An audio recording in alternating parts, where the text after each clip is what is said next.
वंदे मातरम मित्रों, ब्रह्मनाथ की स्वर्णिम यात्रा में हम आगे चल रहे हैं। एक दिन स्वामी विवेकानंद से रामकृष्ण परमहंस ने पूछा। वो सब लोग एक साथ शिष्यों के साथ बैठे हुए थे और ठाकुर जी भी वहीं थे। और उन्होंने पूछा, नरेंद्र, तू बता कि तू सोता कैसे है, मतलब तुझे नींद कैसे आती है रात को जब तू सोने जाता है, तो किस प्रोसेस से सोता है। स्वामी विवेकानंद बड़े आश्चर्यचकित हुए कि ठाकुर ऐसा क्यों पूछ रहे। पूछा कि मतलब क्या चाहते हैं, मैं क्या आंसर करूं, कि मैं जानना चाहता हूं कि तेरा सोने का क्या मेथड है, ये सबको बता। हमने बोला ठीक है, मैं जैसे कि सब लोग अपना अपना काम निपटा के सोने के लिए जाते हैं, मैं भी अपना प्रोसेस करके जाता हूँ और बिस्तर पे सो जाता हूँ। 2 मिनट भगवान का ध्यान करके लेटता हूँ और जब लेटता हूँ तो आकाश से एक आलोक आता है, प्रकाश आता है ऊपर से, और प्रकाश मेरे फोरहेड में, मेरे कपाल मस्तिष्क में उतरता है और शरीर में फैल जाता है और मुझे नींद आ जाती है। फिर वो पूछते हैं ठाकुर से कि क्या सब लोग ऐसे नहीं सोते। तो ठाकुर जी हंसने लगते हैं कि ना रे नरेंद्र, संसार के लोग ऐसे नहीं सोते। तो स्वामी विवेकानंद को लगता था कि संसार में हर व्यक्ति ऐसे ही सोता है, नींद ऐसे ही आती है। मोस्ट ऑर्डिनरी चीज़ें हैं जीवन की जिसको कि हमको सिखाया ही नहीं जाता है। How to sleep, how to eat, जीवन में हम कैसे खाएं, कैसे सोएं, इनका कोई कॉलेज नहीं, कोई किसी ने कभी भी सिखाया नहीं। जबकि कितनी कॉन्शियस प्रोसेस हो सकती है जीवन का। हम 8 घंटे अगर सोते हैं तो 24 में से 8 घंटे गए तो 1/3 चले गया जीवन का। हमारा 1/3 हिस्सा ऐसे सोने में चले जाएगा।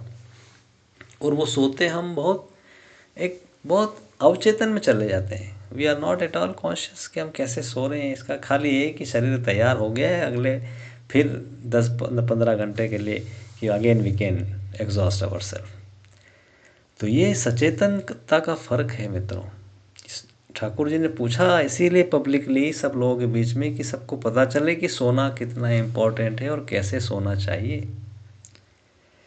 तो मित्रों, हम हमारे जीवन की सबसे छोटे छोटे चीज़ों को ऊंची चेतना से कैसे लिंक करें।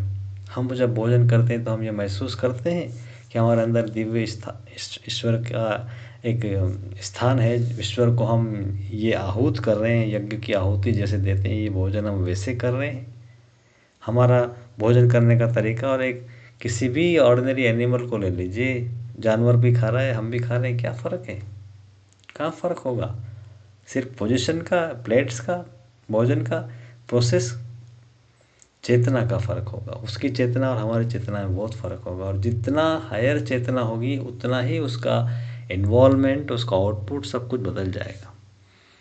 एक सन्यासी, एक योगी भोजन करेंगे वो अलग होगा, ऑर्डिनरी इंसान भोजन करेगा वो अलग होगा, और कोई दूसरा एग्जिस्टिंग एनिमल कोई भी है वो करता है वो भी अलग होगा।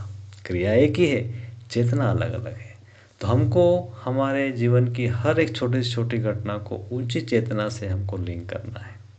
और उसके लिए हमको बार बार हमारा प्रयास करना होगा कि हम भोजन करने के पहले 1 सेकंड के लिए, 2 सेकंड के लिए तैयार करें कि हम ये भोजन दे रहे हैं। हमारे अंदर जो स्थित है, देवी देवता जो भी आप इष्ट मान रहे हैं अपने आप को, जो है वो आपके अंदर है स्थापित, उनको आप आहुति डाल रहे हैं ये भोजन की।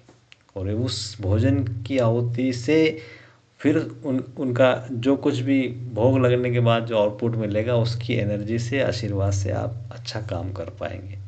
तो ये चेतना हमारे अंदर आनी चाहिए, चाहे वो बिस्तर में सोने की बात हो या भोजन करने की बात हो, या किसी बच्चे को, फॉर एग्जांपल कोई बच्चा आपके पास कोई समस्या लेके आता है कि 2 मिनट का काम है, वो आप उस समस्या को कैसे हैंडल करते हैं। और मोस्टली हम ऐसा करते हैं, हम कुछ ना कुछ ऐसा काम करते रहते हैं कि बोले बेटा हम बाद में बात करें, मैं समझाता हूँ, और वो बच्चा फिर चले जाता है। दूसरी बार आता है फिर से आप कहीं उलझे रहते हैं, फिर आप बोलते हैं अपन बाद में बात करते हैं। 3-4 बार बच्चा आता फिर वो आना बंद कर देता है, क्योंकि हमने उसको उसकी चेतना में रिसीव, पहली बार जब बच्चा आया था उसका भाव, उसकी चेतना, उसका जो रिस्पॉन्स, हमने बिल्कुल उसको खंडित कर दिया और हम बार बार उस पर प्रहार करते हैं। और उसके बाद एक अवस्था आती है जब वहाँ से वो व्यक्ति, बच्चा जो भी होता है, दूर हो जाता है। फिर वो कभी भी लौट के नहीं आता, आएगा तो उस चेतना से नहीं आएगा, तो उस चेतना का हम सम्मान करें। जो भी पल में जो चीज़ होती है उसको कोशिश करें कि हम उसके साथ न्याय कर सकें। और उसके लिए हमको हमेशा कभी तभी न्याय कर पाएंगे जब हमारी खुद की चेतना में हम ऊपर रहेंगे। वही साधना है, वही तपस्या है, वही सब कुछ है कि हम हमारी चेतना में ऊंचे रहें। हमें किसी भी समय में ऑर्डिनरी लेवल पे आके ऑर्डिनरी तरीके से काम करेंगे तो रिजल्ट ऑर्डिनरी होगा। लेकिन जब आप थोड़े से ऊपर उठे होंगे, एक एक स्टेप अपने आप को चेक करेंगे कि नहीं मुझे यहाँ पे कुछ ऊंचाई से डिसाइड करना है, ऑटोमेटिकली थिंग्स विल चेंज।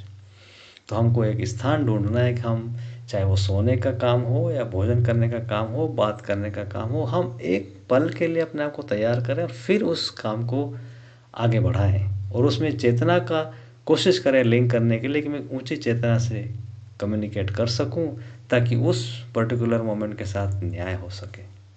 तो उसके लिए हमको धीरे धीरे हमको प्रयास करना है। और इसके लिए हमारे स्क्रिप्चर्स, हमारे टीचर्स, हमारे सब लोग बहुत मदद करते हैं। मदर ने एक जगह लिखा है कि you can not think of the divine if divine is also not thinking about you at the same time. कि आप ईश्वर के बारे में सोच भी नहीं सकते हो कि ईश्वर भी आपके बारे में सोच रहा है उस पल में। सोचिए, आप जो कुछ भी हम जीवन में अच्छा कर रहे हैं, उस पर्टिकुलर अच्छे का मतलब उस हायर चेतना का जो वर्ल्ड है, जो मालिक है, वो भी आपके बारे में वो सब तैयारी प्रोवाइड कर रहा है कि आप इस तरह से सोच पा रहे हो, कर पा रहे हो। तो जीवन का कितना बड़ा एक विश्वास है, एक ऊपर से सोलेस है, भगवान का प्रॉमिस है कि आप कोशिश करिए, मैं कॉन्स्टेंटली आपको हेल्प कर रहा हूँ।